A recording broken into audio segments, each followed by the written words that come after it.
Alors, bonsoir à toutes et à tous. Et au nom du CRI et en mon nom propre, je vous remercie pour votre présence ici à cette conférence ce soir, dont l'intitulé est l'islamophobie et le vivre ensemble. Ce sont deux thématiques qui ont un lien causal social que nous allons développer avec nos chers invités ici à droite. Et donc, je vais d'ailleurs m'attacher d'emblée à vous les présenter pour ensuite vous exposer ce qu'est CRI. Donc, Raphaël Liogé, je commence par vous. Bonsoir, vous êtes universitaire à Aix-en-Provence. Vous êtes sociologue et philosophe. Vous vous êtes beaucoup intéressé aux questions de la laïcité, des religions, des croyances, des sectes. Et puis, parmi tous vos écrits et vos publications, vous avez, en 2012, écrit un livre dont le titre est « Le mythe de l'islamisation en France ». Pardon. Oui. Alors, ensuite, Edoui Plenel, bonsoir. Vous êtes fondateur du journal Mediapart. Et journal qui a tout récemment révélé l'affaire du PowerPoint de l'Académie de Poitiers. Et puis tout dernièrement, vous avez sorti un livre qui s'intitule « Pour les musulmans ». Abdelaziz Chambi, je te présente quand même pour ceux qui ne te connaissent pas. Donc tu es fondateur du CRI. Tu l'as créé il y a 6 ans. Donc j'attaque tout de suite, avant de vous laisser la parole, j'attaque tout de suite sur la présentation du CRI. Qu'est-ce que le CRI ? Le CRI, donc, c'est Coordination contre le racisme et l'islamophobie. C'est une association, loi 1901, reconnue d'utilité publique, qui a été créée il y a 6 ans. Il y a 6 ans. Dans quel contexte ? Dans un contexte d'islamophobie, de climat islamophobe, un contexte où les actes islamophobes étaient en montée en puissance, pardon, excusez-moi, j'ai un peu le trac, voilà.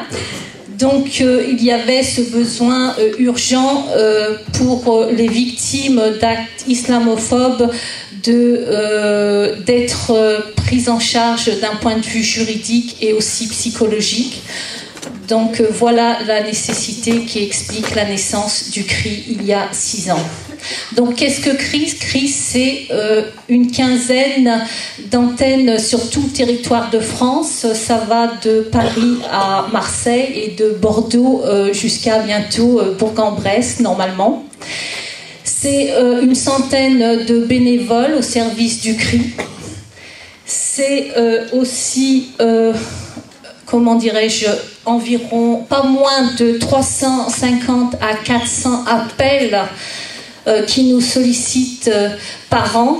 C'est ce que nous avons recensé pour 2014. Donc l'islamophobie, contrairement à ce que les médias taisent, eh bien, n'a fait avéré, est une réalité. Donc cette réalité, nous l'avons catégorisée selon certains critères. Je vais les citer.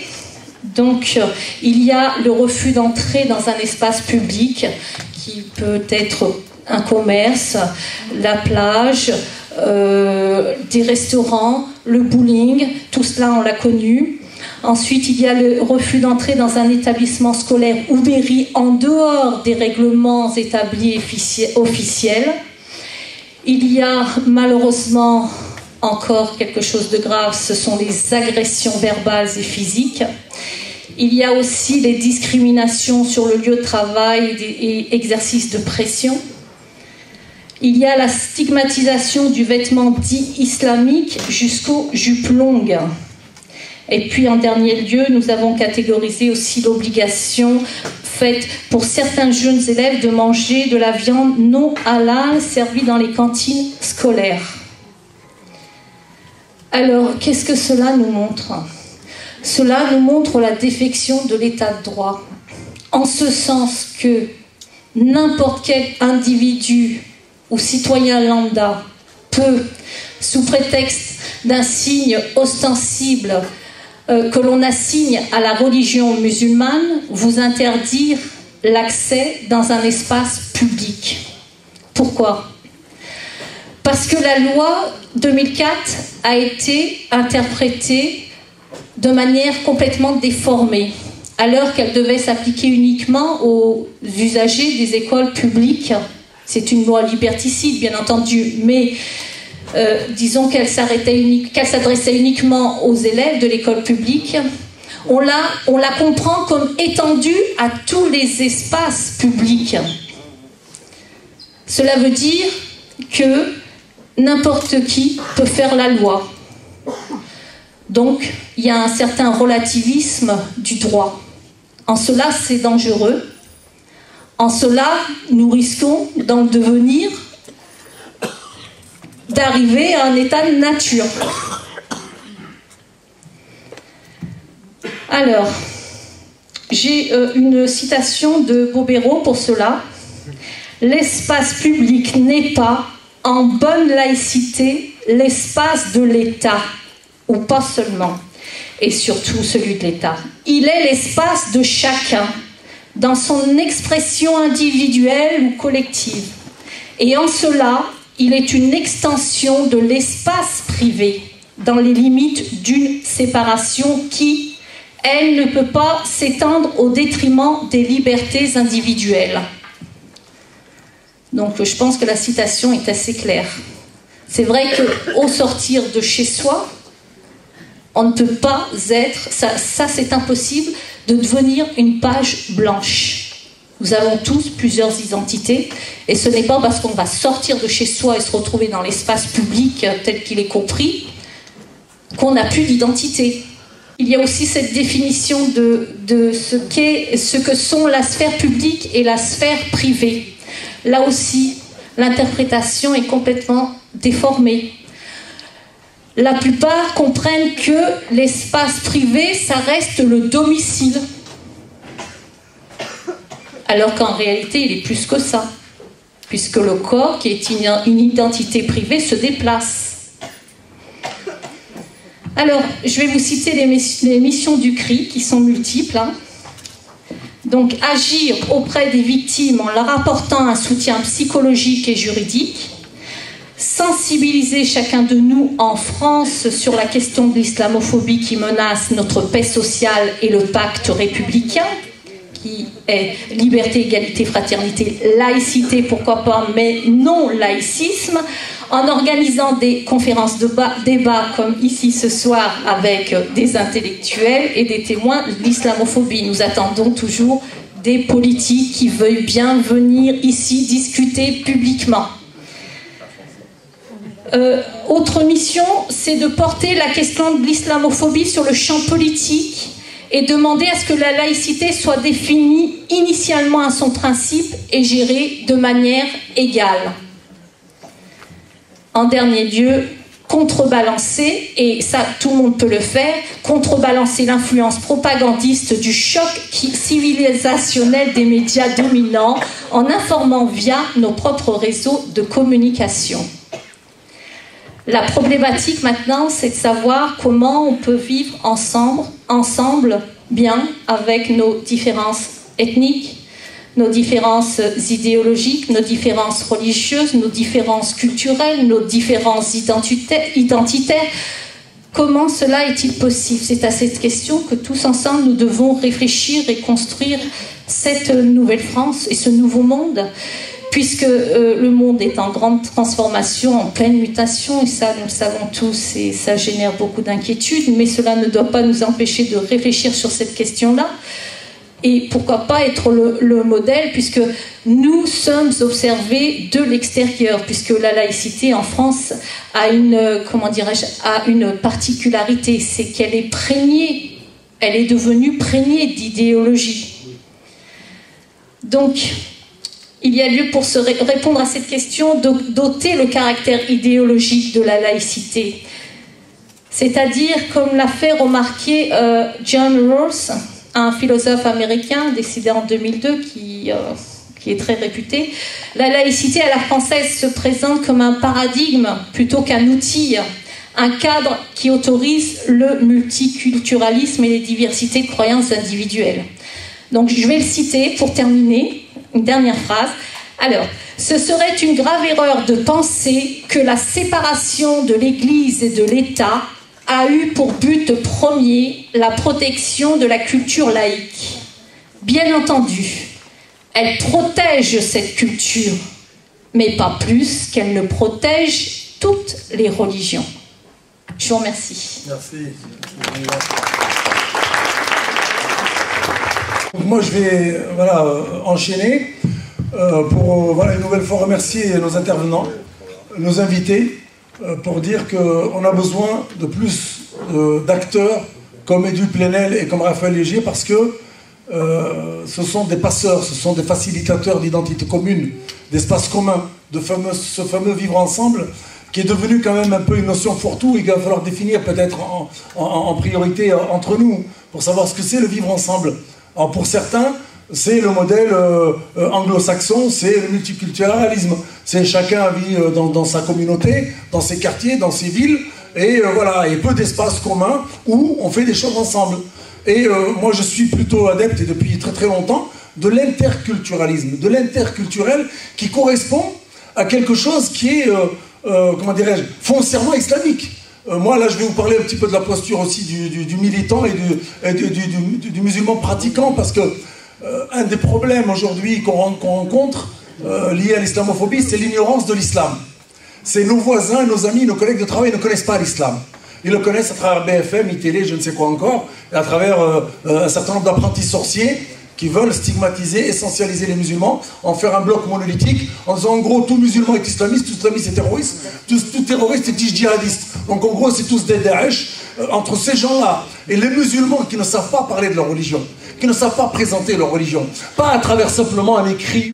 Si on avait éduqué les musulmans sur le sens des responsabilités qui est exigé au nom de leur humanité, au nom de leur islamité, je vous assure, on n'en serait pas là. Le Front National, il ferait peut-être 0,01. Il n'y aurait pas des Zemmour et des Finkielkraut qui seraient en train de nous insulter à longueur de journée. Il n'y aurait pas des médias et des hommes politiques qui se permettraient de manger du sucre sur nos dos. Donc, pour finir sur l'invitation et le choix qu'on a fait d'inviter Edu Plenel et Raphaël Léger, c'est de dire au moment où certains effectivement construisent des murs, des citadelles, nous on a besoin de personnes comme ça, parce que si on ne donne pas la parole, et si on ne donne pas la main, et si on ne travaille pas ensemble avec des acteurs comme nos invités, demain, ce qui est arrivé aux Juifs lors de la Deuxième Guerre mondiale peut très bien nous arriver. Il n'y a rien qui peut... Qu'est-ce qui retient? Qu'est-ce qui a retenu les gens de s'entretuer, de tuer les protestants? Qu'est-ce qui a retenu les catholiques de faire l'inquisition? Qu'est-ce qui a retenu la France d'aller massacrer en Algérie, etc. Il n'y a rien.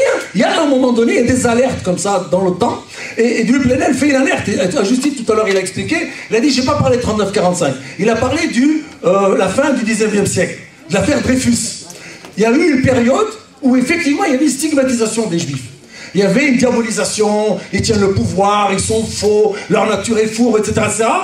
Et quand il n'y a pas eu suffisamment, j'allais dire ici, il y a eu, la LDH a été créée d'ailleurs à cette période-là. Donc la Ligue des droits de l'homme a été créée, il y a un certain nombre de mobilisations des démocrates pour contrer les réactionnaires, les racistes, etc. Mais ça n'a pas été suffisant. Ce n'est pas devenu une affaire d'éducation populaire pour que la population soit vaccinée contre la diabolisation et la haine de l'autre au point de vouloir l'exterminer. Et in fine, qu'est-ce qui s'est passé des années 1900 jusqu'à la Deuxième Guerre mondiale? Eh ben, le virus il s'est propagé. Et aujourd'hui, on est dans une période similaire. Et moi, j'insiste là-dessus parce que le fait qu'il en parle, il fait une comparaison entre Zola et son appel aujourd'hui. Il y a des similitudes. Si on ne se réveille pas, si on ne donne pas la main à nos voisins, à nos amis, à nos collègues, à tous ceux qui sont autour de nous pour dire attention, aujourd'hui c'est les musulmans, demain c'est toutes les libertés de tout le monde qui vont être en jeu. Parce qu'un système liberticide qui commence à brimer, à mettre des lois d'exception, comme la loi du 15 mars 2004, pour discriminer des musulmanes parce qu'elles portent le foulard. Vous savez, aujourd'hui on arrive à quoi? Vous n'êtes pas au courant.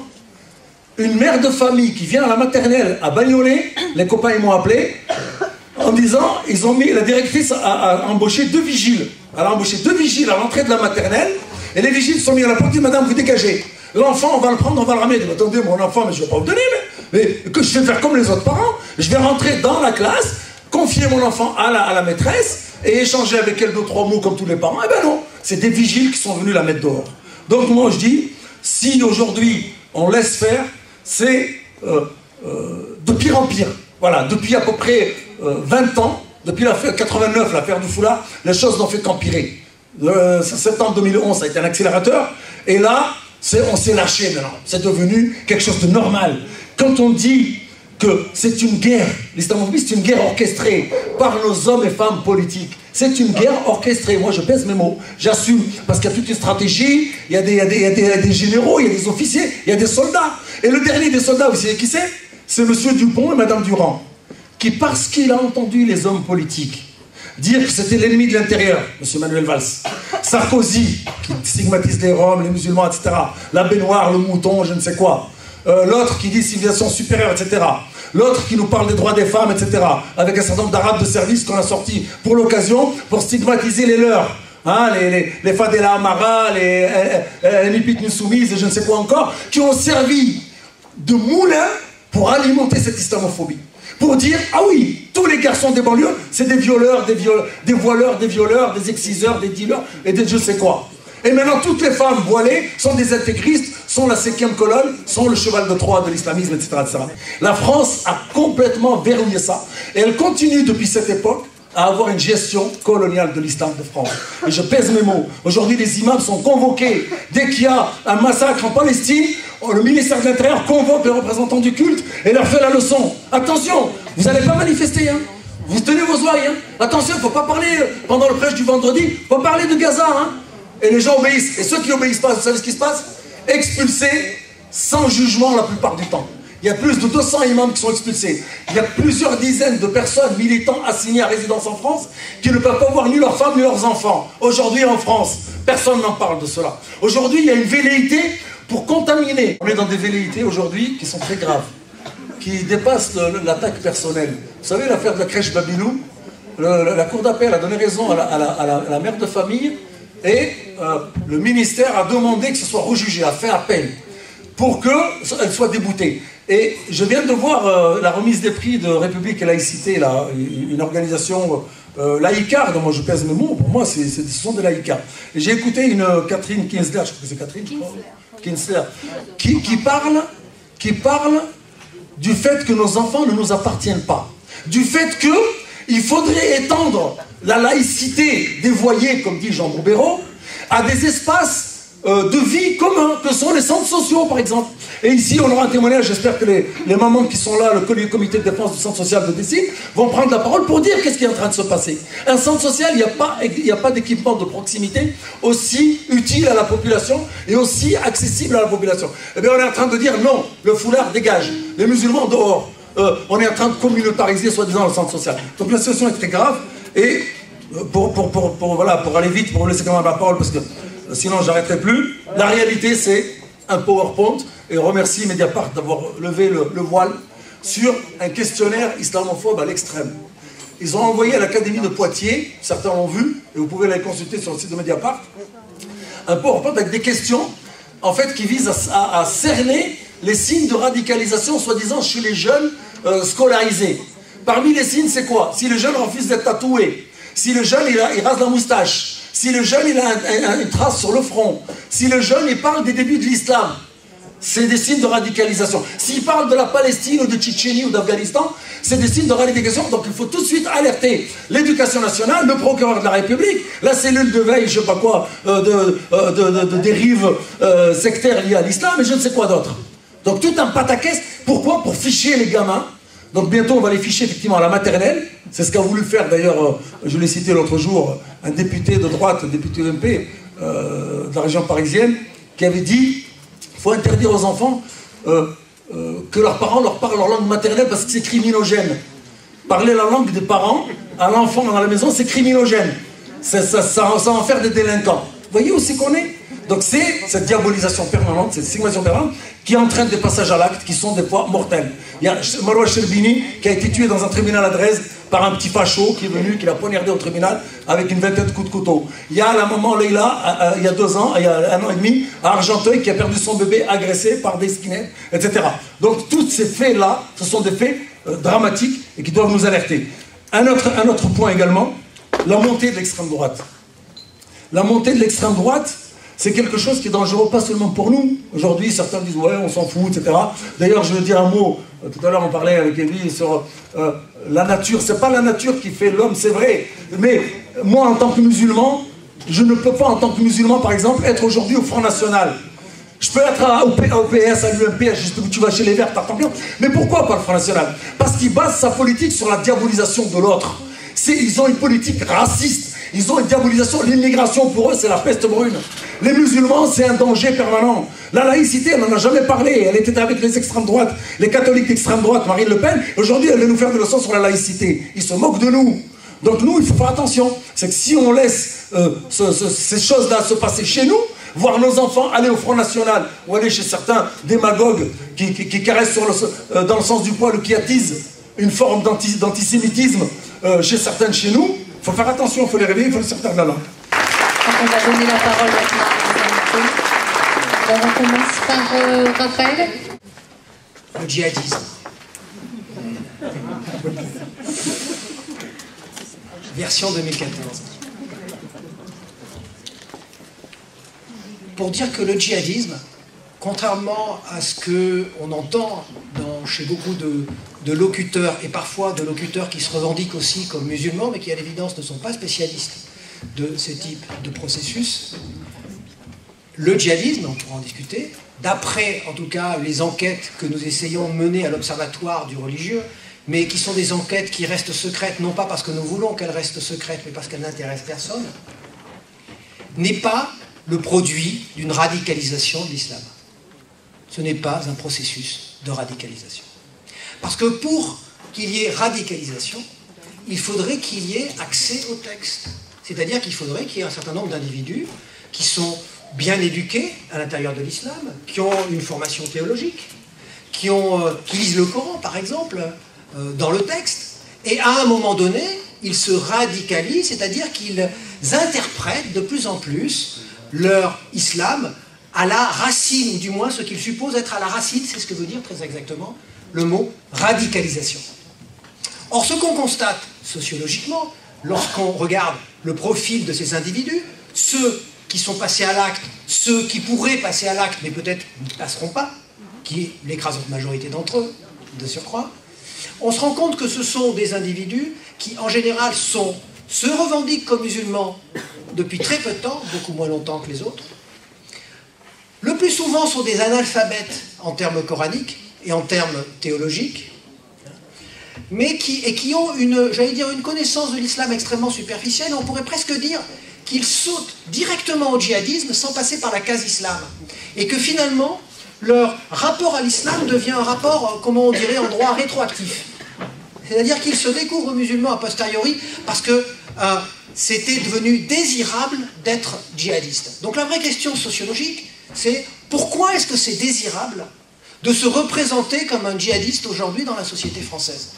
Ça, c'est une question beaucoup plus intéressante que celle qui revient à dire « Ah, il y aurait radicalisation, il y a des gens dans des caves qui se radicalisent, essayons de repérer les processus. Quels sont ces processus ?» C'est sûr que ça permet à un certain nombre d'individus en France qui ont par exemple des sociétés de conseil, des experts, des gens qui se revendiquent comme étant des experts et qui vont exprimer leurs avis un peu partout, à la télévision ou ailleurs, vont essayer de rassurer ou alors au contraire d'envenimer la situation auprès des politiques en faisant comme s'ils savaient de quoi ils parlaient.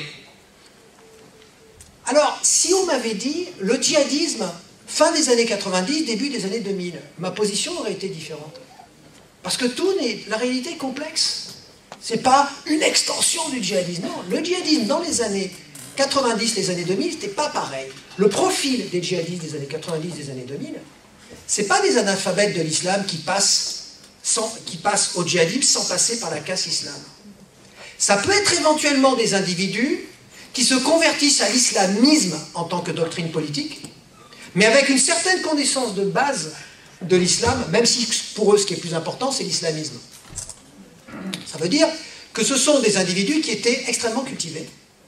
Des djihadistes type année 2000. Si on voit par exemple les gens qui ont organisé pas seulement les acteurs eux-mêmes de l'action, mais aussi ceux qui ont étaient à l'origine de la logistique et tout cela, on sait que la plupart d'entre eux sont des gens qui avaient fait des études à l'université, des études supérieures, qui lisaient le Coran, qui avaient une pratique qui était une pratique extrêmement régulière. Et là, effectivement, on peut parler de radicalisation, de processus, un processus qui est, je ne sais pas comment on peut l'appeler, intellectuel, spirituel, etc. Et on peut repérer ce processus. Effectivement, à cette époque-là, dans les années 90-2000, on avait des formes de radicalisation qui pouvaient toucher des gens qui étaient intellectuels, bien éduqués, ayant été dans des grandes universités américaines ou européennes ou françaises même, ce qui n'est plus le cas aujourd'hui, dans ce contour, chez les djihadistes actuels. Alors qu'à côté de ça, il y a justement des musulmans qui peut-être dans un certain sens sont des musulmans radicaux, au sens où ils veulent revenir à la racine, donc fondamentalistes au sens où ils veulent revenir au fondement, mais qui par contre, dans un certain sens, qu'on soit d'accord ou qu'on ne soit pas d'accord avec eux du point de vue théologique ou autre, c'est un autre sujet, mais qui sont parfaitement inoffensifs du point de vue de ce qu'on craint quand on parle de djihadisme. Donc oui, il y a des processus aujourd'hui avec des imams qui sont des imams qu'on pourrait appeler fondamentalistes, mais qui ne sont pas des imams fondamentalistes qui incitent au djihad du tout. Sauf que comme on mélange tout, il y a des jeunes imams aujourd'hui qui sont des imams cultivés, comme on mélange tout, dont certains sont très célèbres par certaines vidéos qui sont sur Internet, mais jamais ils n'inciteraient au djihad. Et d'ailleurs, si on faisait une analyse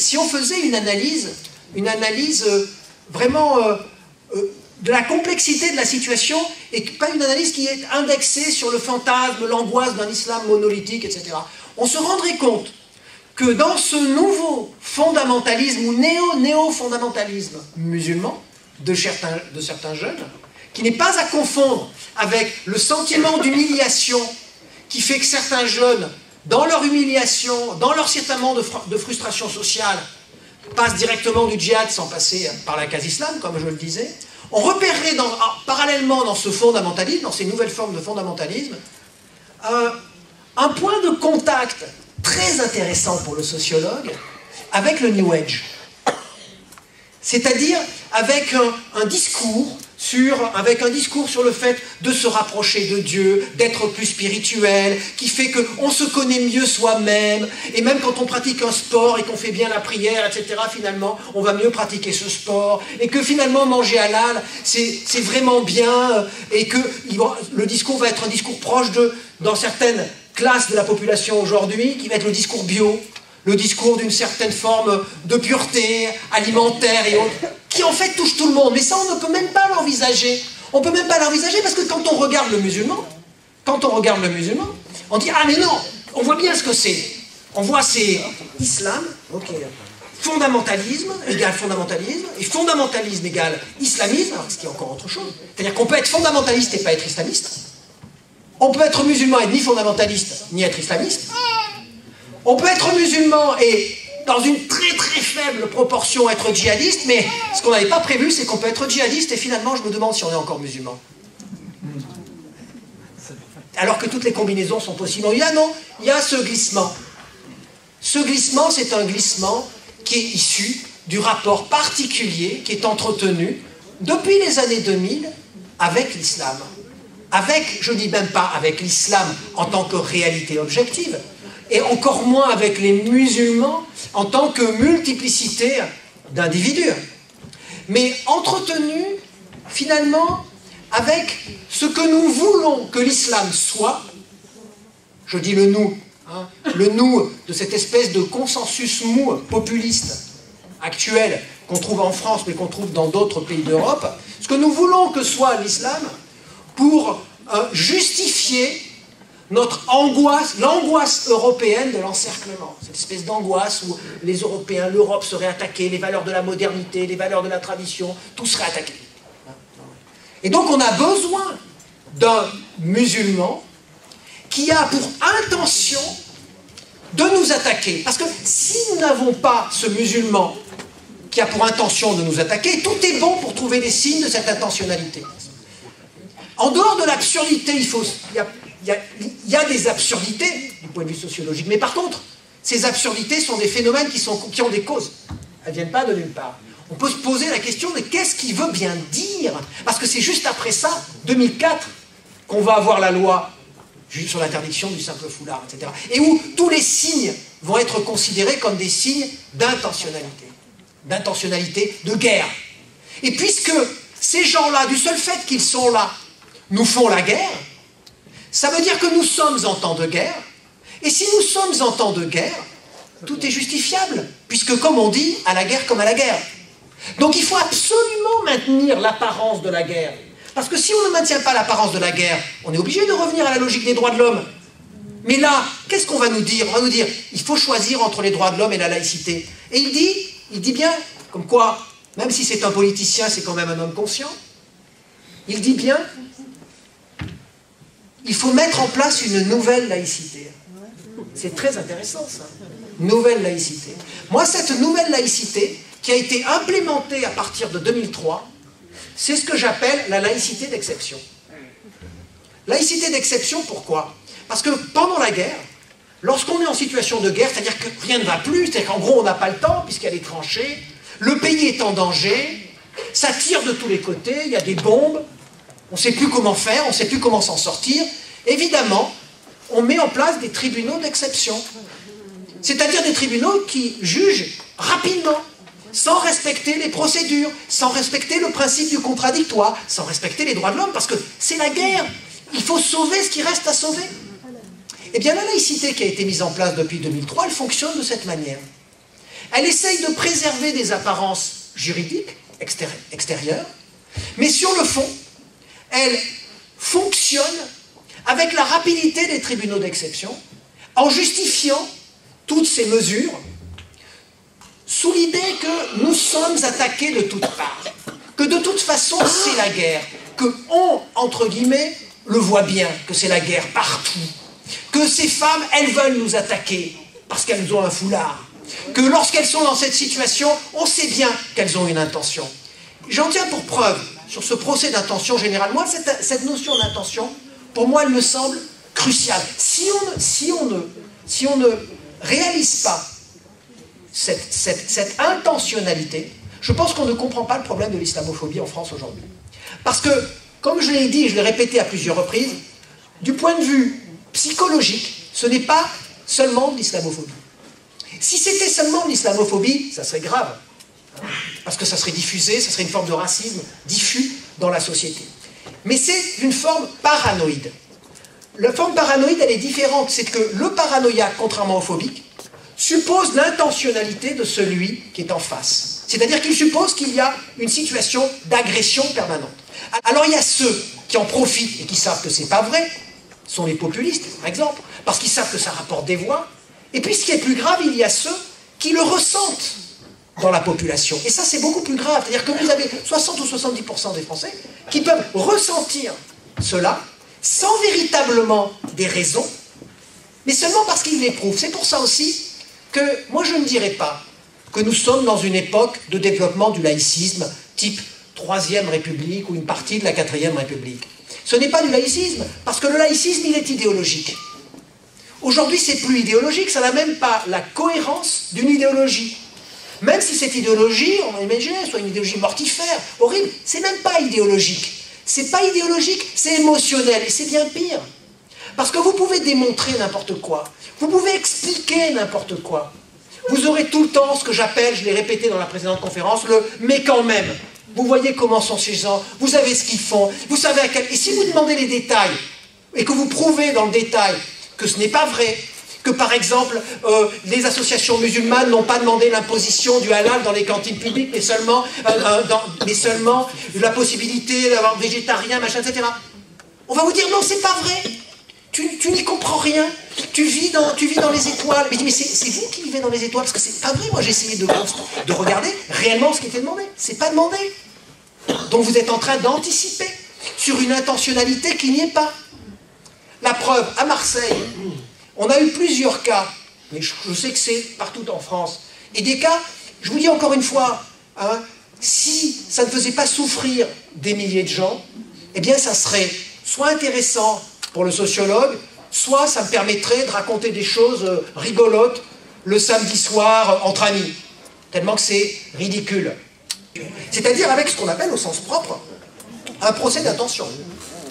Et avec une logique, pour vous dire que on est vraiment dans une logique de guerre paranoïque, au sens clinique du terme, avec projection de l'intention d'autrui, parce qu'on a le sentiment de ne plus être nous-mêmes, quel que soit ce nous qu'on projette. Hein, quel que soit ce nous qu'on projette. C'est que une des caractéristiques de la réaction paranoïde au sens individuel, et qui est valable au niveau collectif, c'est que le fort se sent faible et a le sentiment que le faible est fort. Mais même mieux, il a le sentiment que les caractéristiques habituelles de la faiblesse sont en réalité, comment dire, une manière de cacher sa force. Et je vous donne un exemple. Vous avez des articles qui ont été écrits, dont un magnifique article par une démographe que je ne nommerai pas, je l'ai déjà nommé à plusieurs reprises, bon, je suis très malin, dans un article dans Le Monde, prestigieux journal, qui a été dirigé par mon voisin de gauche, jadis, et qui écrit, certes, parce qu'elle est quand même une bonne démographe du point de vue, donc elle sait que le nombre des musulmans n'est pas en train d'augmenter, d'exploser, que ce n'est pas du tout le cas. Par contre, elle dit, ils sont concentrés dans certaines parties de la société. Oui, dans les périphéries urbaines en général, pas les mieux lotis en termes de services sociaux, d'infrastructures et de tout ce que vous voulez. Et dans ces périphéries, s'ils sont concentrés, au fond, c'est parce qu'ils sont dans une logique de mobilisation, on emploie le mot. C'est intéressant dans un pays comme la France, qui a été traumatisé par l'idée même de mobilisation.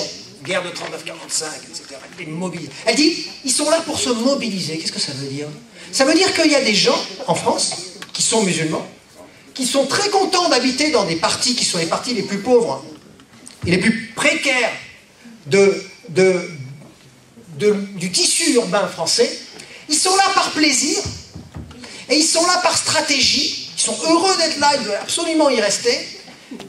Comme dirait Christophe Guilly, en plus, ils chassent les petits blancs-blancs, les autres.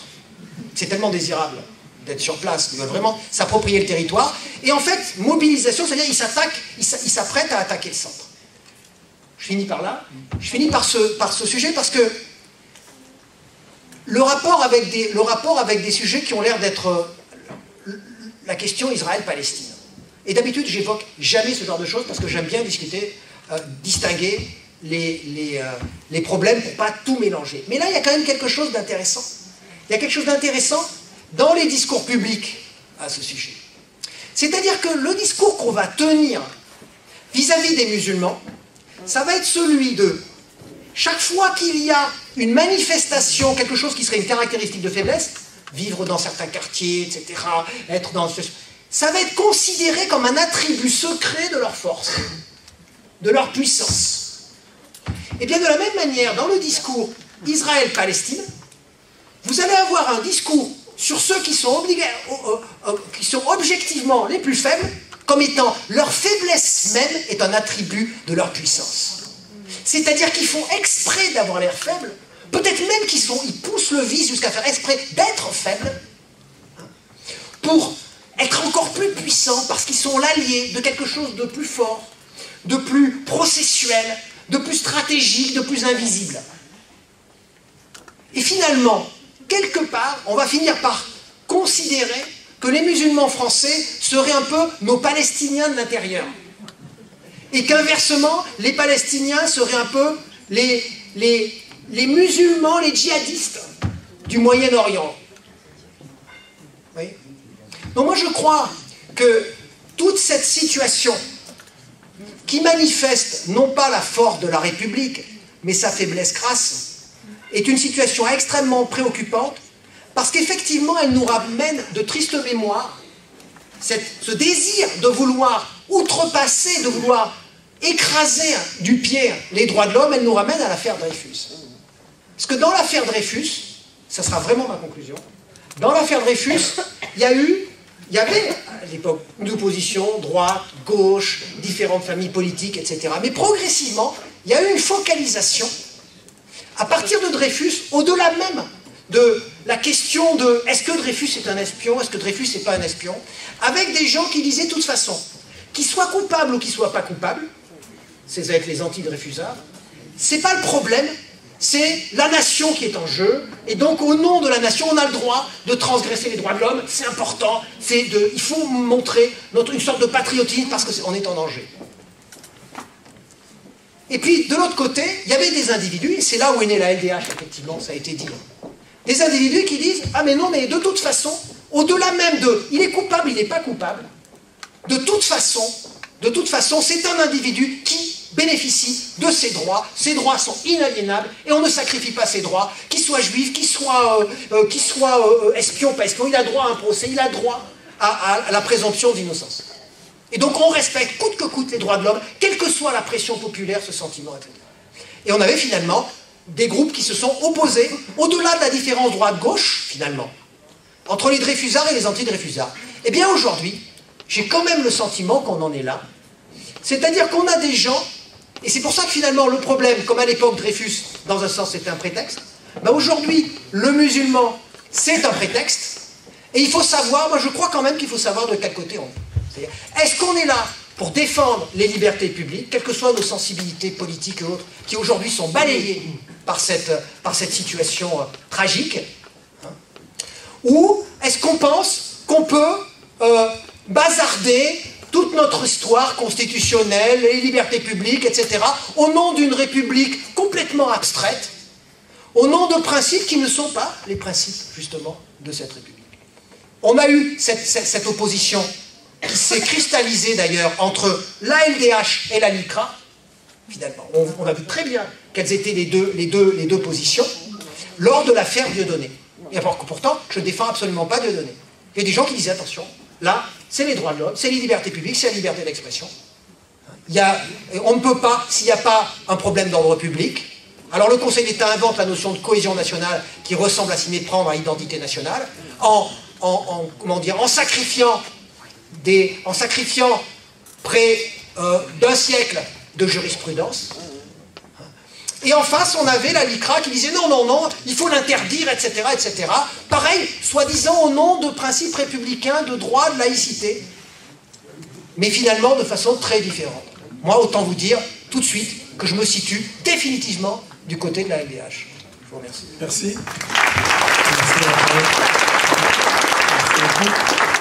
Bien, bonsoir à tous et merci de votre invitation et merci de votre écoute et de votre patience. Beaucoup de choses ont été dites et je ne vais pas répéter ce que vous savez tous. Si nous sommes ici dans la diversité de nos chemins, de nos origines, de nos sensibilités, de nos cultures, c'est bien parce que nous voulons dire non à l'islamophobie, dire non à la stigmatisation, dire non à la discrimination. Et je pourrais, évidemment, en tant que journaliste, témoin, racontant le réel, rajouter à la liste de tout ce qui justifie qu'on soit en colère, que l'on soit triste, que l'on soit abattu ou que l'on soit furieux. Mais je ne vais pas prendre ce chemin-là. Parce que je pense qu'il ne sert pas à grand-chose de nous répéter qu'il y a des victimes ou que nous sommes des victimes. Je pense qu'il y a des victimes, bien sûr, et qu'il faut les défendre. Mais je pense que la posture de la victime n'est pas la posture du sursaut et de la dignité. Je pense que nous devons inviter à la dépasser. Pourquoi ? Pour combattre, pour être citoyen, pour inventer notre liberté, pour défendre notre droit. Il ne suffit pas, en clair, de faire la litanie de ce qui ne va pas. Il faut aussi s'engager dans un chemin qui va rassembler, donner de la confiance, inviter à ouvrir une voie d'espérance, à trouver un horizon qui ne soit pas celui où l'on est le dos au mur, où l'on va de persécution en persécution. Ce pays, la France, est le nôtre et le vôtre, dans toute notre diversité. Nous n'allons pas le laisser à ceux qui le défigurent, qui le dénaturent. Il nous revient de l'inventer, de le défendre, de le créer, de l'imaginer. Et c'est en résistant aux injustices, aux discriminations, que l'on inventera ce pays. Alors de quel pays je parle? Aucun pays n'est propriétaire des idéaux de démocratie, de fraternité, de liberté. Le pays dont je vous parle, c'est celui qui rassemble ceux sous tous les horizons, sous toutes les latitudes, au nom des idéaux démocratiques. Nous sommes ici dans une maison reconquise, au nom du peuple tunisien, et le peuple tunisien, en 2011, a su nous rappeler combien la démocratie, l'exigence du droit, l'exigence de la justice, l'exigence de la liberté, aucun peuple n'en était par nature propriétaire. Et ce fut la plus belle nouvelle que ce surgissement du peuple tunisien, qui en se libérant de la peur, nous invitait ici même à nous libérer de la peur, à ne pas considérer, pour ceux qui s'y résignent, qu'il faudrait, face à cet épouvantail de l'islamisme, accepter des dictatures militaires, accepter des régimes monarchiques, accepter en clair la violation des libertés. Les mots du peuple tunisien étaient des mots qui n'ont pas de patrie, pas de drapeau, qui sont des mots, encore une fois, universels. Et donc, pour illustrer ce dire non, j'ai fait ce pour les musulmans. J'ai fait ce pour les musulmans qui, au fond, à vous, ne vous apprendra rien, qui n'est pas destiné d'abord, en termes d'argumentation, à ceux qui savent très bien de quoi je parle. Il est d'abord destiné aux autres, comme on claquerait dans les mains pour les réveiller, pour les pincer, pour leur dire « Est-ce que vous vous rendez compte de ce que vous faites ?» Il est aussi, et c'est le sens de votre invitation sans doute, destiné tout simplement à rompre un silence, à mettre fin à une indifférence, à tendre la main tout simplement. Car il y a quelque chose de terrifiant.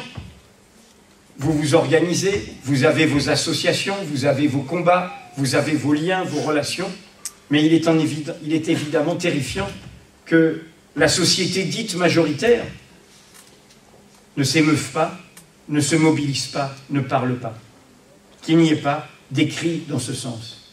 Donc voilà, je l'ai fait comme un individu comme un autre, comme un citoyen comme un autre, pour tendre cette main et pour dire qu'il fallait arrêter cette machine infernale. Quelle est cette machine infernale? En quelques points. La première, c'est l'essentialisation. C'est-à-dire cette idée que l'autre n'existe plus comme humanité concrète. C'est une essence.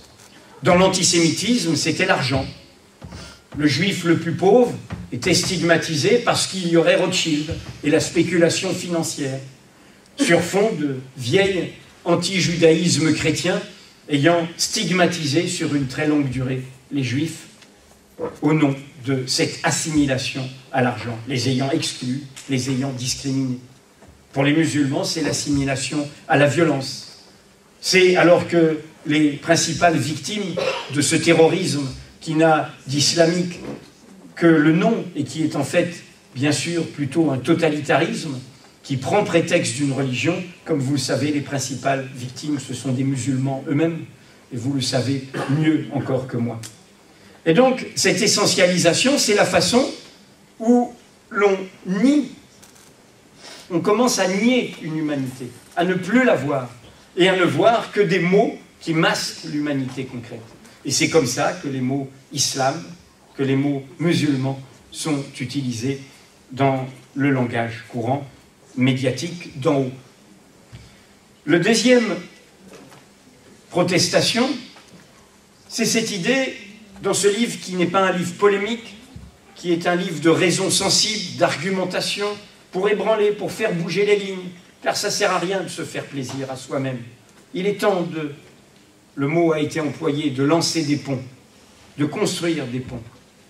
C'est la question du bouc émissaire principal. Dans les époques de crise, dans les époques où les élites ont peur de perdre leur pouvoir, d'inégalités immenses, vous savez que dans notre pays, il y a entre 12 et 15 millions de travailleurs pauvres, nonobstant l'ensemble des chômeurs, qui sont à 2-5 euros près à la fin du mois.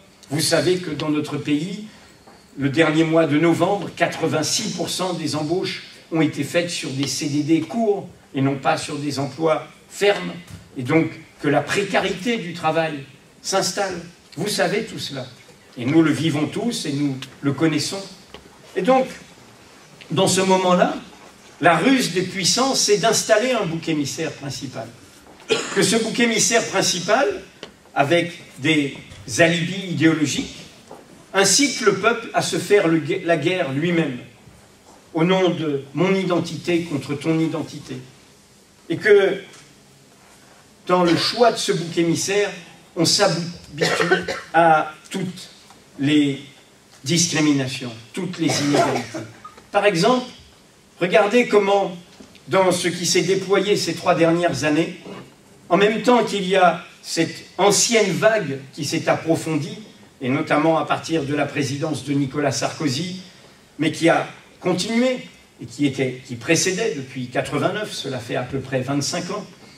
En même temps qu'il y a cette islamophobie, il y a la romanophobie. Les Roms, ils sont chrétiens, ils sont européens, mais ils sont pauvres. Et c'est une très longue histoire, puisque je rappelle que les Tziganes, les Roms, ont été les autres victimes du génocide avec les Juifs d'Europe. Massacrés, tués, au nom de leur naissance. Pourquoi? Parce que c'est un symbole, c'est le symbole de la pauvreté qui est l'argument pour dire aux pauvres, vous voyez, il y a encore plus pauvre que vous, et tapez sur plus pauvre que vous, et il est à la rue, vous voyez, c'est dégoûtant, et vous, vous avez quand même un logement. Cette pédagogie du pauvre des pauvres, pour que les autres pauvres se satisfassent de leur sort, et ne comprennent pas qu'au contraire, ils devraient tendre la main à d'autres pauvres. Et donc, ce n'est pas un hasard. Le bouc émissaire principal, il est victime, il est discriminé, mais il sert aussi à installer toutes les autres inégalités. Quel a été le mouvement de cette laïcité originelle, contrairement à ce que l'on dit ici même aujourd'hui? Premièrement, le pluriel, ce dont j'ai parlé tout à l'heure. Il y avait le Concordat, c'était la République et l'Église catholique. Et cela confortait tout le monde. Le pape, il était seul chez lui ici en France. Et les républicains conservateurs, ceux qui ne sont pas dans le mouvement, dans l'invention, se satisfaisaient d'un anticléricalisme obsessionnel pour ne pas répondre aux questions démocratiques et sociales. Sus au curé, au corbeau noir, comme il disait. Et du coup, ces républicains inventifs ont dit « mais ce n'est plus possible qu'on continue à être dans le marécage comme ça, à piétiner, à régresser ». Ils ont fait sauter ce concordat. Par des révélations journalistiques, je ne vais pas m'étendre, un scoop du journal que venait de créer Jean Jaurès, L'Humanité. Enfin, et c'est mon point de conclusion, ce livre pourrait s'intituler « Pour la France ». Pour la France, et c'est le thème aussi de ce soir, c'est quel est notre vivre ensemble. J'ai fait avec Elias Sambar, que je viens de citer, et Farouk Mardambek, qui lui est de Syrie. Tous les deux sont l'un palestinien et français, l'autre syrien et français. Et nous avons fait ensemble, et lui est d'une famille musulmane de Syrie, exilé politique depuis longtemps, depuis les années 60 en France, et c'est le responsable, vous le savez sans doute, c'est grâce à lui que l'on connaît à Sinbad, Actes Sud, toute la littérature du monde arabe et du monde musulman. Et c'est eux qui publient toute l'œuvre de cet immense poète qu'est Mahmoud Darwish, qui n'aimait pas qu'on le ramène à poète palestinien, qui est d'abord le plus grand poète de notre modernité dans la langue arabe. Et nous avons fait ce livre qui était un trilogue, qui n'a pas marché du tout, qui était intitulé tout simplement « Notre France ». Avec cette idée, en racontant nos itinéraires de gens qui n'ont pas grandi en France au départ, en disant que nous n'allons pas leur laisser la France à ceux que nous contestons et contre lesquels nous voulons nous relever, avoir un peu de dignité. Et c'est à cela que je voudrais vous inviter. Mon livre, c'est un plaidoyer pour que nous ne soyons pas dans la concurrence des victimes, que nous inventions les causes communes, que nous comprenions que l'islamophobie, les discriminations, la stigmatisation et donc la création d'un bouc émissaire principal, ce sont des poupées gigognes qui appellent toutes sortes d'autres discriminations. Et que donc, la meilleure façon de faire bouger les lignes, c'est de ne pas être seulement dans son combat, mais de comprendre et de dire « mon combat concerne les autres », ce qui d'ailleurs était ce sursaut de l'affaire Dreyfus, ce sursaut improbable. Car au fond, Dreyfus, officier, bourgeois, militaire, alsacien et juif, le préjugé raciste n'a pas de frontières et l'antisémitisme n'en avait pas et n'en a pas encore aujourd'hui de frontières sociales. Ce n'est pas notre affaire, disaient les défenseurs du genre humain. Il ne nous concerne pas. Et là, il y a eu ce sursaut par rapport à quelqu'un qui était un seul, victime, un seul de la raison d'État, au nom d'une xénophobie d'État.